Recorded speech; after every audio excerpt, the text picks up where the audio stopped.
Olá, tudo bem? De volta com os nossos estudos, paz do Senhor Jesus a todos. Vamos retomando aqui. Estamos aí então em mais uma aula dos nossos estudos teológicos, na introdução aos estudos teológicos, e nós paramos na aula passada falando sobre os agentes que Deus usou para dar a sua revelação especial. E os primeiros agentes que nós vimos foram os profetas, que Deus usou os seus profetas para serem os seus agentes que pudessem trazer a revelação de Deus. E nós paramos exatamente aqui, nesse texto de 2 Reis. Agora o salmista também escreveu que Deus manifestou os seus caminhos a Moisés e seus feitos aos filhos de Israel.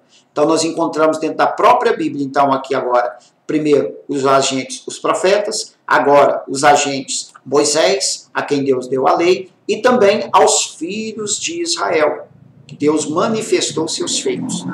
Já no Novo Testamento encontramos uma informação muito interessante que diz que a igreja está edificada sobre o fundamento dos apóstolos. Então aqui nós vamos encontrar outros agentes que foram usados para trazer, foram usados como instrumentos de Deus para trazer a revelação de Deus. Os apóstolos, E dos profetas, repetindo. E de, por último aqui, Jesus Cristo. Novamente, já no Novo Testamento encontramos uma informação muito interessante que diz que a igreja está edificada sobre o fundamento dos apóstolos e dos profetas, de que Jesus Cristo é a principal pedra. Então aqui agora nós vemos Jesus Cristo sendo o alicerce de toda esta revelação, de tudo aquilo que os profetas e os apóstolos falaram e trouxeram para nós.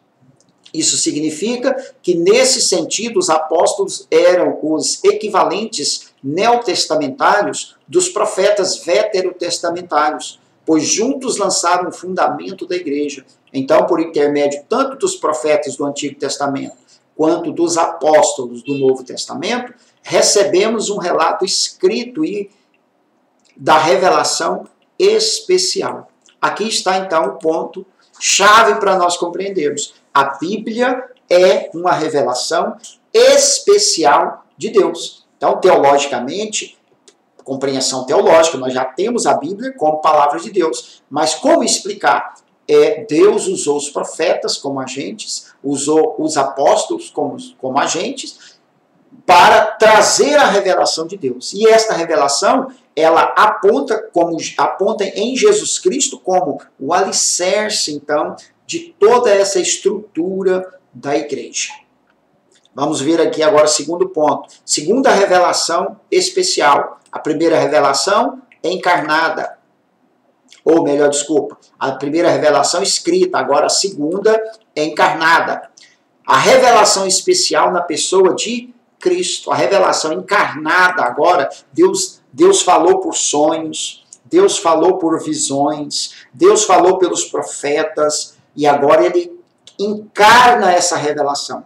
O próprio Deus vem na pessoa de Jesus Cristo para trazer entendimento, esclarecimento de todo o seu plano, todo o seu projeto. Diz assim, o escritor de Hebreus nos ensina sobre a revelação especial. Depois de explicar que outrora Deus falou muitas vezes, de muitas maneiras, ele também enfatiza que nos últimos dias Deus falou pelo Filho.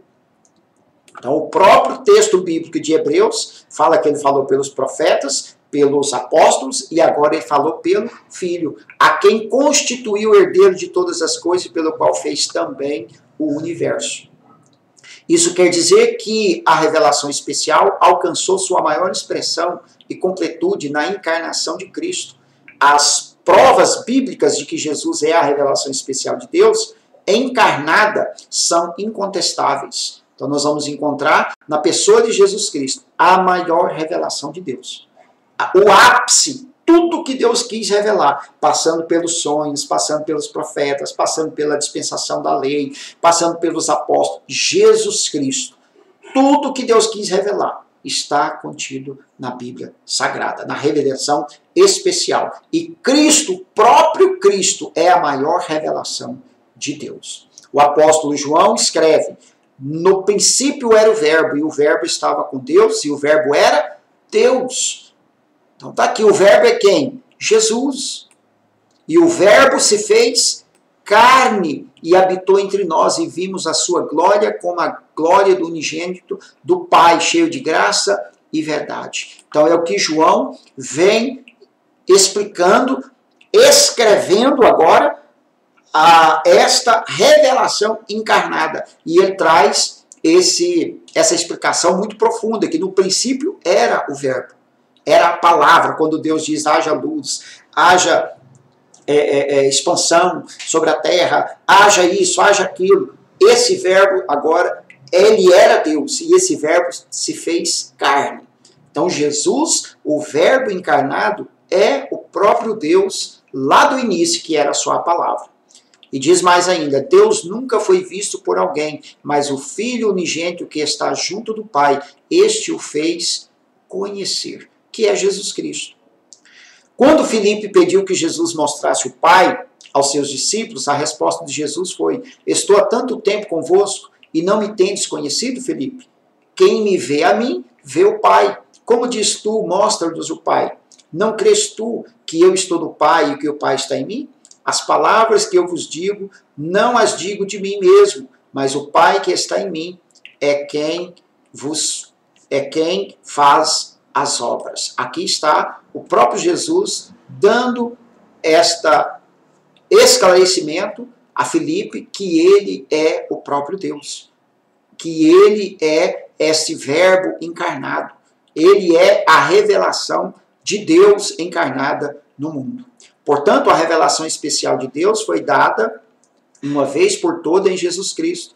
Luiz Berkoff está correto ao dizer que agora Deus continua a falar a pecadores individuais no momento existencial de suas vidas, através da revelação de Cristo, mediada pela Bíblia e pela pregação. Como é que Deus fala agora conosco? Está aqui, ó, mediada por quem? Pela Bíblia e pela pregação. Por quê? Porque Deus já escolheu todas as formas da revelação especial. Todos os tempos também. Deus também escolheu os agentes que ele quis. E ele inspirou uns desses agentes para escrever. Porque nem sempre aquele que recebeu a inspiração foi quem escreveu. Nós encontramos, por exemplo, Marcos, que ele escreveu o Evangelho de Marcos, mas segundo todo o conhecimento, esse Evangelho foi dado a Pedro, e Marcos então registrou. Né? Lucas também, ele não é o autor do Evangelho, mas ele foi inspirado para escrever, para relatar, e assim por diante. Vemos vários outros exemplos deste na Bíblia. A forma suprema da revelação especial é a pessoa de Jesus Cristo. Deus se tornou um ser humano. Hebreus resume muito bem quando ele diz assim: havendo Deus outrora falado muitas vezes, de muitas maneiras, aos pais, pelos profetas, primeiros da gente, né, que nós vimos. Nestes últimos dias nos falou pelo Filho, que é Jesus Cristo, a quem constituiu herdeiro de todas as coisas, pelo qual também fez o universo. Ele que é o resplendor da glória e a expressão exata do seu ser. Olha que declaração especial, né, que o autor está trazendo aqui. Que Jesus é o resplendor da glória e a expressão exata do ser, do seu ser. Que coisa maravilhosa. Deus expressou tudo o que ele queria à humanidade na pessoa de Jesus. Por isso Jesus é o clímax. Por isso nós, então, lemos as Escrituras Sagradas, cremos nas Escrituras Sagradas, e com essas informações nós vamos crer muito mais, vamos saber agora racionalmente porque nós estamos crendo. Esse é o papel da teologia. Deus se tornou um ser humano na pessoa de Jesus Cristo para se identificar conosco, para ser um exemplo para nós, para nos ensinar, para se revelar a nós. E o mais importante, para nos providenciar salvação ao se humilhar com morte na cruz. Jesus Cristo é a revelação especial, mais suprema. Não tem como a gente não falar glória a Deus, né? Que coisa maravilhosa, que projeto, que plano incrível, que coisa extraordinária que Deus fez a nosso favor. E continuando, ela se consumou a revelação direta. Ela se consumou a revelação direta iniciada através dos patriarcas, passando pelos juízes, profetas e culminou no Senhor Jesus Cristo. Ela quem? A revelação máxima, a revelação plena. Nela se consumou a revelação direta iniciada por todos aqueles no passado que nós já falamos, que apontavam para Jesus. E, novamente, o verso, no princípio era o verbo estava com Deus, o verbo era Deus. Ele estava no princípio com Deus, todas as coisas foram feitas por ele, sem ele nada que foi feito se fez. Nele estava a vida, e a vida era a luz dos homens. E a luz resplandece nas trevas, e as trevas não compreendeu. E diz mais, o verso 14, e o verbo se fez carne e habitou entre nós. Vimos a sua glória como a glória do unigênito do Pai, cheio de graça e de verdade. Que coisa espetacular, que revelação maravilhosa que Deus tem, que processo. Você vê aqui como que a teologia ela caminha nesse sentido de nos dar esse entendimento.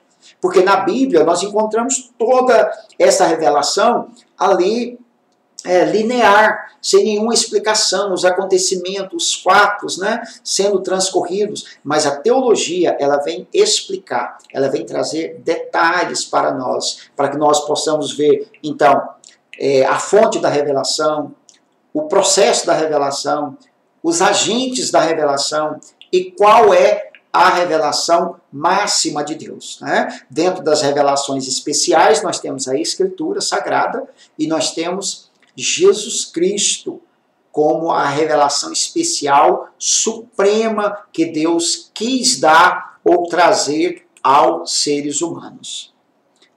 No próximo aula nós vamos estar vendo aqui o ponto 6, então, áreas da teologia.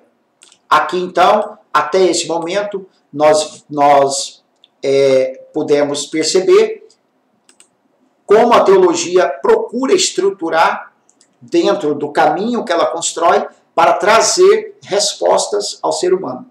E como a teologia organiza esse caminho, né, fazendo as coisas gradativamente, para que o conhecimento seja mais compreensível, para que nós possamos entender de maneira mais clara.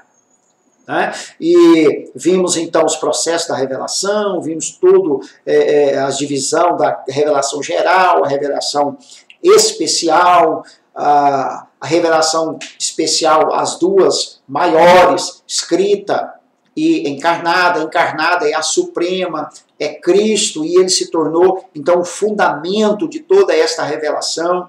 Então, nós temos com a Bíblia o Antigo e o Novo Testamento como revelação especial, escrita, para que o homem não ficasse e nem dependesse só de olhar para a revelação geral, para a natureza, e pudesse tentar entender alguma coisa. Então Deus chamou e inspirou alguns homens, profetas, os apóstolos, inspirou-os e deu a eles uma revelação na forma humana, para que eles pudessem, então, ter uma compreensão maior. E é isso que nós temos, então, registrado na Bíblia Sagrada. É isso que nós temos hoje, que nós chamamos de Palavra de Deus. A Bíblia é a revelação de Deus.